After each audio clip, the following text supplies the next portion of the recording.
জুলাই গণ আন্দোলনে সংগঠিত মানবতাবিরোধী অপরাধে ক্ষমতাচ্যুত প্রধানমন্ত্রী শেখ হাসিনা সহ ৩ জনের রায় ঘোষণা করা হবে আজ। বিস্তারিত জানাতে ট্রাইব্যুনাল থেকে সরাসরি যুক্ত হচ্ছেন সহকর্মী লিটন মাহমুদ। লিটন, রায় ঘোষণা কখন করা হবে এবং ট্রাইব্যুনাল এলাকার সর্বশেষ পরিস্থিতি সম্পর্কে আমাদের জানাবেন।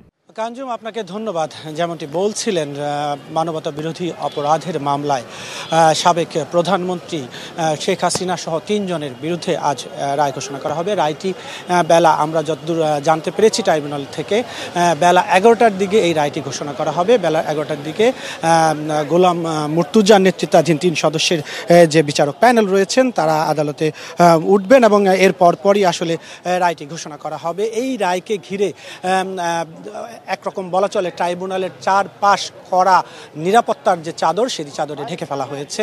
আমরা সকাল থেকে দেখতে পেয়েছি এখানে সেনাবাহিনী, র্যাব, বিজিবি সহ পুলিশ এবং গোয়েন্দা সংস্থার লোকজন আসলে অবস্থান নিয়েছেন এবং বলা চলে যে একরকম এই রায়কে ঘিরে আসলে কোনো ধরনের যেন অপ্রীতিকর ঘটনা বা নাশকতার কর্মকাণ্ড ঘটতে না পারে সেটি নিশ্চিত করবার জন্যে যে নিরাপত্তা ব্যবস্থা নেওয়া প্রয়োজন, আইনশৃঙ্খলা বাহিনীর পক্ষ থেকে সেই নিরাপত্তা ব্যবস্থা কিন্তু নেওয়া হয়েছে।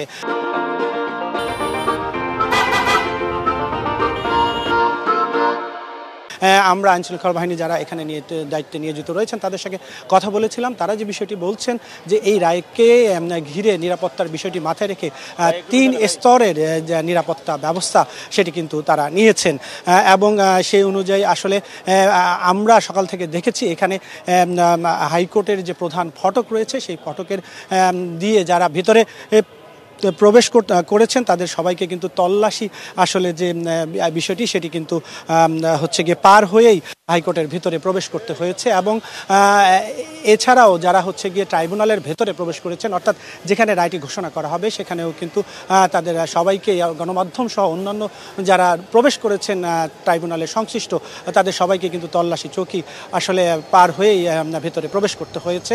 তো আমরা অপেক্ষা করছি যখনই এই রায়টি ঘোষণা করা হবে নিশ্চয়ই আপনার মাধ্যমে দর্শকদের জানিয়ে দিতে পারবো। নিশ্চয়ই লিটন, ধন্যবাদ আপনাকে।